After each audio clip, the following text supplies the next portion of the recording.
Hello and welcome to CSTA Wyoming's webinar series. We are the place for all things computer science in the WYO. I'm Megan Garnhart, CSTA Wyoming president and a Wyoming high school computer science teacher. In today's session, we will be speaking with Allen Antoine. Allen is Director of Computer Science Education Strategy for EPIC, Expanding Pathways in Computing, at UT Austin's Texas Advanced Computing Center. He provides leadership in computer science education to manage rapidly expanding diversity, equity, and inclusion initiatives and represents EPIC programs at a state and national level. He serves as a project director for the Computer Educator Diversity Initiative, where he trains educators in equitable teaching practices in computer science courses while preparing them for the unique challenges of teaching computer science with diversity in mind. Today, Allen is here to help our Wyoming computer science educators understand the importance of equity in the world of computer science. Thanks for joining us, Allen. Thank you guys for having me. I'm back in contact with my YO friends. I'm happy to join you guys. I've been having Wyoming on my mind since the summer when you guys gave me the opportunity to keynote the Wyoming Computer Science Education Conference out there in Sheridan. And I got to get back. I got to get back out there and see the beautiful state and that never-ending skyline. I think I missed some national parks that I really need to see and some local things. And like I told y'all before, I watch a lot of Yellowstone. My brother-in-law, his name is John Dutton. It's a thing. We have to take a family trip out there. It's coming, so it's destined to be a thing. So You have to. You absolutely have to. With a name like that, it would be an insult not to, honestly. right, right. Yes, we are glad to have you on again. We so enjoyed having you last summer with us here, and we just agree. We need you back here in Wyoming with us and as often as we can. So thank you. Um, Tell us a little bit more about yourself and your passion for equity in computer science. So I guess I can speak about me, just for a little while. I work at the University of Texas at Austin, as you said, as a part of the Expanding Pathways in Computing team. And before that, I was at Rice University. That's also in Houston, and I live out here in Houston, Texas. So when people meet me, they always think Texas. But I want you to know I'm Louisiana through and through. That's where I'm from. That's where I made my mark. So I went to the illustrious Xavier University of Louisiana out there in New Orleans and majored in computer engineering. So whenever I tell a little bit about my story, I start there because I remember going into my first week of my freshman year. We were at freshman orientation week, and they said, "Hey, pick a major." And most everybody who was there had came to Xavier because it's like the number one school in the nation for putting African American students into bio pre-med in the pre-med school.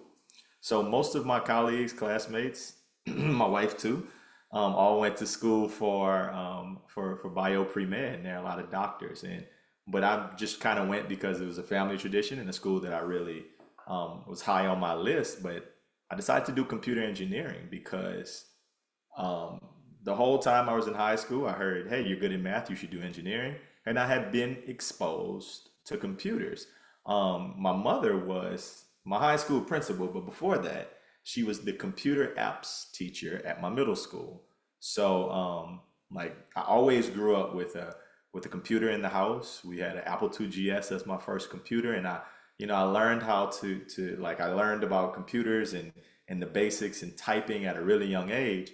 So I was always kind of destined for that path. And, that always kind of brings up this idea when I tell my story about where's that cathartic moment? Where's that time where you were like, "Hey, who is this motivational force that came into your life that made computing a thing," right? That's just not really my story. My story isn't that. I always had that person who was in my life who was pushing me towards that. But I would like to say this, and I think it's important to say that that's not usually the reality for people who look like me, and more specifically for people from where I'm from. Louisiana is a mostly rural state, and we value certain things that aren't necessarily computing in that way. So I had a quote, and I will attribute it to George Valenzuela, but someone else might have said it first. But that you're powerfully positioned to help the younger version of yourself. So a lot of what I do and when I'm out here working with educators and the work that I want to push out to students is really just kind of looking towards those rural students, those students who have been historically excluded in CS, and giving them an opportunity to be successful in that space. So that's a little bit about why I'm passionate about equity in CS.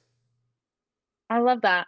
I love hearing how you got to this place and how it really encouraged you to continue with the work in equity, um, especially being like that rural area as well. That's, as you know from being up here, a big deal in Wyoming. Well, I mean, I found out. I mean, I could go off script and talk a little bit about how I got stranded at the Sheridan Airport because I didn't know that there weren't Ubers. So these are things that, like, YO rides is a thing. If you didn't know, It it's a is. thing. And one of these days, we're gonna use our CS know-how to get some ride shares going In in the old greater Sheridan. in the greater Sheridan area. Yes, But I we digress. are. That's a real thing here though, isn't it? Um, so how can educators who are listening ensure equitable access to computer science education, particularly for underrepresented groups, both in terms of resources and opportunities? Um, so we get this question a lot, right? And you know, the words that jumped out to when you just mentioned this is just access, right? There's so many tools out there that can provide access. But I want to start with something that's like near and dear in that we use it all the time, and that's the CAPE framework. I'm not sure if our listeners are familiar with the CAPE framework, but I'll talk a little bit about it just briefly so that we can kind of have some backstory to it. So, one of my colleagues, or two of my colleagues actually, Dr. Jace Warner and Dr. Carol Fletcher, developed this framework for looking at the components of CS education and how some of the things that are done in that pipeline they perpetuate inequities for historically excluded students, and it addresses four key components. That's why it's called CAPE. It's the capacity for, access to, participation in, and experiences of CS education. So capacity, access, participation, and experience. And I couch a lot of the commentary that I usually talk about these type of things in this framework because I think it illustrates really well some of the challenges that we have. And I'm going to start with access because that's the question you just asked. How can we make sure we have equitable access? And you know, you have to ask yourself, are schools offering the courses? That's what access is all about, right? Is every school offering a course, or is it just maybe the affluent ones, or just the big city schools, or it's just the school with that one passionate teacher? I'll tell a little bit of a story that 2 weeks ago, I was looking towards, and I'm gonna reach back out to Louisiana again, and I'm not gonna say this to shade my home state, but I'm gonna say this a reality of what took place. I had allocated some grant money to do a program with a couple of states, and I included Louisiana because I always want to reach back out. And I was having trouble finding computer science teachers to do the trainings with. So I reached out at a state level, district level, and then I got to the point where I just called my high school, the high school that I went to, and I said, "Hey, do you guys offer computer science?" And I got routed to three different people, and eventually I got to a guidance counselor who told me, "We'll offer it next year. Who is this calling? Why do you want to know this?" And you know, I explained who I was, and it just was a very interesting thing. I couldn't help but say out loud, well, the reason that I'm in the position that I'm in at this day and age is because I had an opportunity to take a computer science class in 1999 at this high school. 25 years later, and I said 25 years later out of my mouth, and I realized that I was old. Like that was one of those I'm old moments. But I was like, 25 years later, you aren't offering computer science at my alma mater. And that is insane to me, right? But it brings back that idea of access. Those students don't like they aren't given the opportunity to take the course and they don't have the access. Because like I mentioned earlier, certain things are maybe pushed up higher in the priority. Maybe they want to learn more about welding. Maybe it's marine biology. Maybe all of these career technology things we don't think about computing, but computing isn't everything. If you want to be an auto mechanic, there's more computers in a car than you know. Obviously, you know that went to the moon or whatever else. It's thousands of computers in every car. we got to learn this at some point. And, you know, I think that's an important thing to kind of think about access in that way. Are your schools teaching it? But I also want to take a step back to the first thing, which is capacity. Does your school have the capacity to offer it? Are there certified teachers? If not, you can always add that certification. Like we got to work in that way. Um, and you know, like a lot of times, teachers are in a unique position where they're left to be the ones to kind of take the load in this space, and it's unfortunate if you don't have like a visionary who's leading your district or leading your area who's saying, "Hey, let's push for computing." Teachers, you have to be the advocates on your own sometimes and get out there and ask to do these things. And sometimes that's going to take scholarships. It's going to take some funding from school districts, or like I said, just vocal teachers. Because I've found if there's vocal teachers, sometimes they magically find the money. So and I know you guys can attest to that. If the teachers Yep. are loud enough, sometimes we'll find that. Now, and I would be remiss if I didn't say this as well when we're talking about capacity and access. Do we have teachers who are certified to take the courses? I mean, to teach the courses, and are we offering them? We really want to make sure that we have role models that the students can identify with. I'm starting a course right now today. I just mentioned to you guys. It's called the Computing Educator Diversity Initiative. This is the fourth iteration of the project. It's a National Science Foundation funded grant that we've done. And in Texas, our unique population is we have a lot of Latin and African American students who aren't in this CS pipeline. So we really look for to try to get some diversity in those spaces. Diversity could take a whole bunch of different looks a whole bunch of different ways. But in our state and for this project, we're looking at Black and Latino students. And a big part of that is we're trying to get more teacher mentors or teachers in the classroom who look like the students that we want to recruit. So you all, you know, teachers with similar backgrounds, it's something that you want to really look for to get these diverse students into the classes. So as we're building capacity, we want to make sure we put a mind towards and an eye toward having diverse teachers in the classroom as well. I love those points that you hit. And I think it's something that just intrigues me. So, one, because when you started your story, I really thought you were going to say 20 years ago, and you said 2 weeks ago. And I think I actively, like, my jaw dropped a little because I sometimes just get to the point that I'm like, wow, this is still just such a very real thing. And it's, yeah, yikes, but I get it. And so it's so important that we're continuing to have these conversations and to discuss these things so they don't just get missed, right? Like the fall through the cracks idea. We don't want to just not have the conversation and not recognize that it is happening still. 2 weeks ago 100%. you had a conversation. But I love too that you mentioned, and I will go ahead and echo that, but like it is up to us as educators to know the power and the importance of this and to push for it. Like we are the ones who sometimes have to be the squeaky wheel to to push for what is right for that. And I don't think it's ever because um admin or districts or whatever don't want what's best for students, but I think sometimes it's hard to look smaller and more, you know, really hone in on specific things because they have a pretty big view at that level. And so I think a lot of times we have to advocate for what our students need to see at the classroom level. And so I like that you said that, and I agree with you. Like, um, advocate for yourself, advocate for what your students need, and then start reaching out. I know that like CSTA Wyoming is more than happy to help with training of teachers, and we are more than happy to offer whatever teachers are saying they need so that you don't even have to go search for it as an educator. We will help find it for you. We will help you find grant money if you need to get to a training because we understand the importance of it. And so I like that you hit all of those things because they are just important for our students because they're the ones who miss out if we can't offer them those pieces. So And I want thank you. Wyoming teachers to understand that y'all have a great resource in CSTA Wyoming. I've Thank you. firsthand worked with many CSTA chapters. Some are more active than others. You guys are doing an exceptional job. I just wanted to make sure I said that. Not everybody's doing a podcast. Not everybody's doing webinars. Not everyone's doing conferences. You guys are really putting out the resources for your teachers. So take advantage of that, teachers.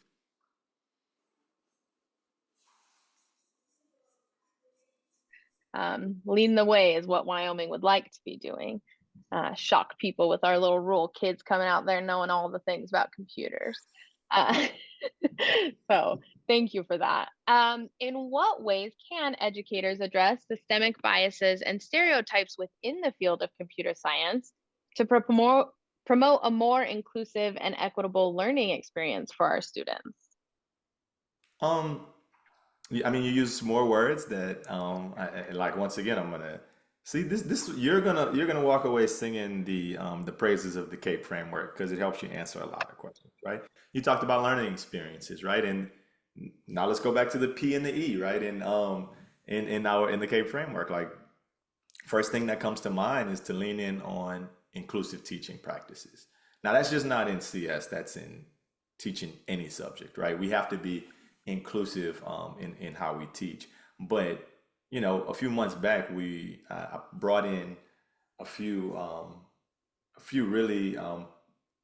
really thoughtful individuals to talk about what inclusive CS looks like. I brought in Justin Kennedy from the University of Minnesota, and we also had Sophia De Jesus from Carnegie Mellon University. We had the CSTA board president, Charity Freeman, came, Mm. and Dr. Daquan Bashir from CSTA as well, and one of my colleagues, Edgar Garza, who works at the Advanced Computing Center.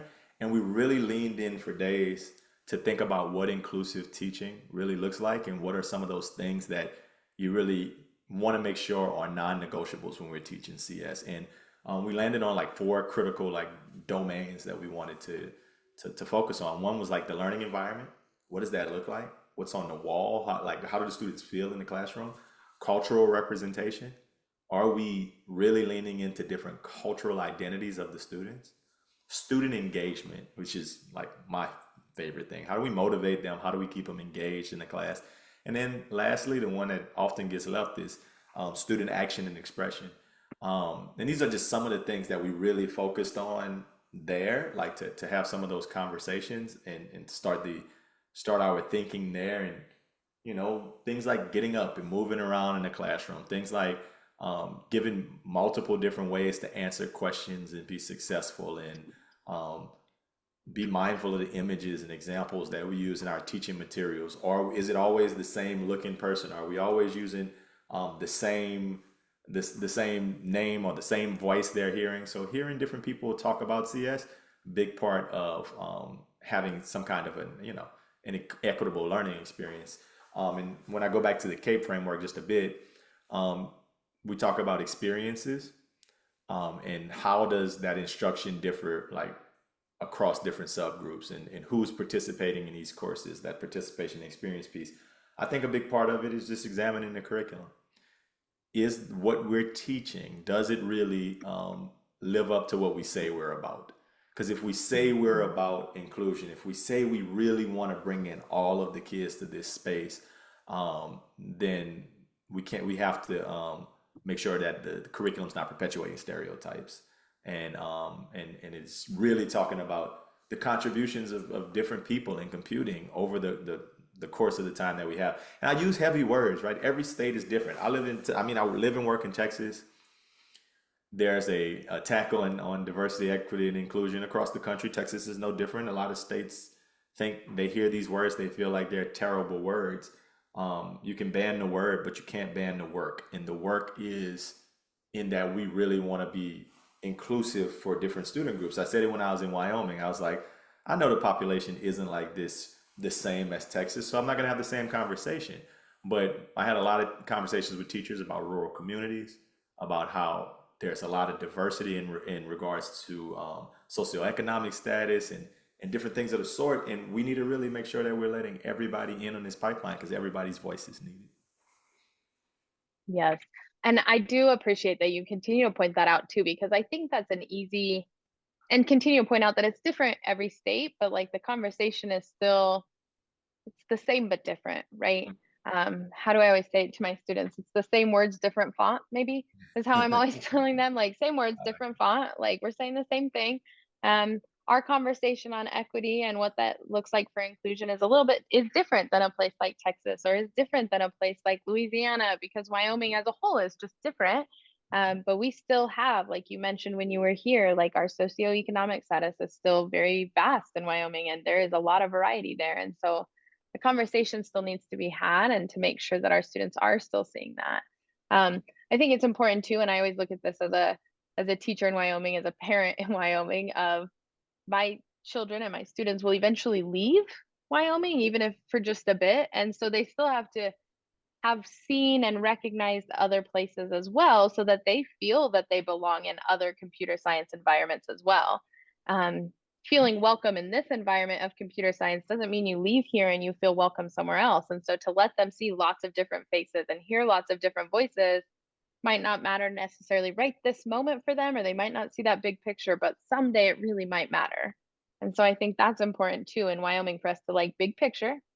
They do sometimes go somewhere else, and we want them to feel welcome somewhere else as well. So I try to think about that for our students, that it is same same words, different font. That is how I like to remind them. I like that you try to make it fit for each state as well. So thank you for thinking about Wyoming and your vast array of different states, because I know you're seeing lots of different places. And then our last question that we have for you is, how can educators identify and address unconscious biases that may affect their teaching practices and contribute to inequities in computer science education? So, okay, so I won't go 100 levels deep on this. Okay. I will keep it very to the point here. And I think that, it's an interesting question. I actually have written and lead a professional development on an online course called Scaling and Inclusive Pedagogy. It's called SKIP. It formerly was called Strategies for Effective and Inclusive CS Teaching. And that was created with the help of or through the Expanding Computing Education Pathways Alliance. So the ESEP Alliance. Educators, make sure you're looking at the ESEP Alliance, doing great work in broadening participation across the nation in computing. Currently, they have 29 states and the territory of Puerto Rico who work on this alliance, who talk about big things like common metrics, like how are we measuring CS success across different states, and how do we scale this inclusive pedagogy. So that's a part of it. But in this course that we designed, it's crazy how many biases that people actually have. The question is, are you interested in understanding your biases, or do you want to pretend that they don't exist? Because it's that basic. Like, and that can go in so many different, like I said, once I'm not gonna get on my soapbox. I told myself I wasn't gonna get on my soapbox. I'm not gonna get on my soapbox. That's so applicable in different ways, that in different conversations, that do you want to recognize that certain things are going on, or do you want to pretend that they don't, right? And this is a very basic one, right? There is I'm not sure if you're familiar with it, or you or teachers out there, but go ahead on and Google the Harvard Implicit Bias Test. And it's free. You can do it online, and it requires nothing but a computer and a keyboard, right? And you're sitting there looking at images or words, and you're saying, how does it make you feel? Does you feel a strong positive or a negative feel when you see these things? And you got to do it quick. So it's like, what comes to mind immediately? You would be surprised the results that it gives you about, maybe you have a preference towards, you have a little bit of an age bias. Maybe you have a little bit of a gender bias. Maybe you have a little bit of a racial bias. And there's like 10 or 15 different tests. So it's a lot of different tests there, but it really just kind of delves into that. Um, I would say that a thing that you can do is start small when you're having the conversation of bias, because it's a heavy thing. No one wants to hear that they're biased, all right? But we all have our own. It's how we were brought up. It's like, if you're not accustomed to things and you associate certain things with certain people or certain, then it just becomes ingrained in kind of your DNA and how you handle things. So you want to start small, but you want to work towards those things. I'll say this: take the course, CSTA Wyoming. You go ahead on and get with us. We'll set up some funding. I've done it with a couple of other chapters, along with my CSTA Greater Houston. If you got enough teachers who are interested in taking the course, we can have it. We can have it going as early as this summer. So just put that out there. It's a course, and we can talk a little bit about that. But small things that you can do. I remember when I was in the classroom, I'll say this: we had a project where we would always get another teacher to come into class and to take notes on who we called on. I mean, and see, did we call on the boys more? Did we call on the girls more? Did we call on the people in the front of the class more versus the back of the class? That's another thing that talks a little bit about unconscious bias. And maybe you start with something small that's not as heavy as as some other topics, but start there to kind of think about how we all have biases and then kind of build on that. You want to have your educators do more PD, look for PD, look for trainings with national groups or people you don't look like you or people you don't work with all of the time. And it's expand the amount of people that you work with. And I think a lot of times you'll have end up inherently having some conversations, organically having conversations about things like bias. And another thing I always say, ask your students, they'll tell you. What are some things that they value and have a classroom culture where students are free to give that constructive free feedback, however you want to get that feedback, but have a feedback loop. Students will tell you if things are feel a little biased and work on those things. And lastly, I would say the most obvious is seek out articles and books on the topic. So just Google some things. Ask ChatGPT about it. I mean, that, let me not do that. I'm ending on. Let's not. I mean, I don't know. There may be there is bias baked into the AI. So maybe just do your own Google.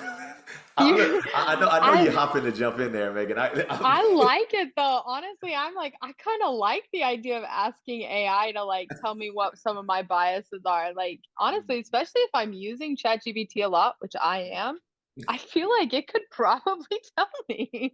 If It you could give be it like, some work samples and stuff, yeah. right? Like I feel like it probably could. So I actually really love that. I do think that was such it was powerful. I was writing myself a note when you were like, the whole idea here is do you want to recognize your own bias? And I think that is the real question because that's a hard thing for people. It's hard for anyone, right? It's a pretty sensitive topic for anyone to know what their own bias might be. But I think and then you went into this like you have to look at it as everyone has bias and it's not necessarily intentional or chosen. It's just like where we have ended up and the way life has worked for us. And so we have to recognize it though to address it. And so are you willing to know that, recognize it to address it? So I just really like that. That was powerful. Are you ready to recognize it? And then I had to chuckle because when you're like, your kids will tell you, they absolutely will tell 100%. you. If 100%. you if you have a culture in your classroom where they're allowed to like look at you and be like, "Hey, that wasn't okay," or that kind of conversation, like they'll look at you and be like, "Yeah, you have bias." And they're the they're the first to keep me humble. Man, my students will humble me real fast. So I love that. I think And that's then a you have great the choice. idea. You have the choice to lean into, are you going to fix it? Because who is it about? Is it about you? Is it about how you want to teach? Is it about what you want to get out there? Or is it truly about the people you're teaching? Like, because if they're the people we're really trying to serve and it's about them, then ultimately you should make those changes regarding whatever your Then you make the students. change. Yes. No, I just think that was wonderful. And you have that scaling inclusive pedagogy class, your skip class, right? Is that what you That's called right. it? Okay. A little bit of you've done some stuff with states. That's what you said, right? Yes, actually starting a collaborative next week with the Gulf Coast states, Louisiana, Mississippi, and Alabama. CSTA Greater Houston did a collaborative. Currently, the Patan group is doing one in Pennsylvania, and also the Iowa CSTA chapter is doing a collaborative now as well. So it's Wyoming just feels like the next state. It It feels like just you're up to feels bat. like it's supposed to be our time. I agree. Don't worry, I'm taking notes. I'm always taking notes. I got it. Uh, we'll be in touch. Yeah, there you So, go. absolutely. I just love that. Thank you for joining us again. Thank you for always supporting Wyoming computer science teachers. We appreciate you and helping us to wrap our minds around equity in computer science education. Where can our listeners find more? Where can they reach out to you if they have questions? Where can we just find all things Alan? Well, I'm not on the internet, so no, I can't. I can't. It's Um, like, what? like like I tell people when I get up, just Google me. No, social media is probably a good place to start. I mean, I guess you could Google me, but social media is also a good place to start. I'm easy to find on LinkedIn, Allen Antoine, spelled like my name, Allen, that way, and the O before the I in the last name. But Allen Antoine, and on Twitter and Instagram, my handle is at mathematic underscore Al. See what I did there? Mathematical. Yeah. But I hadn't got there. I hadn't.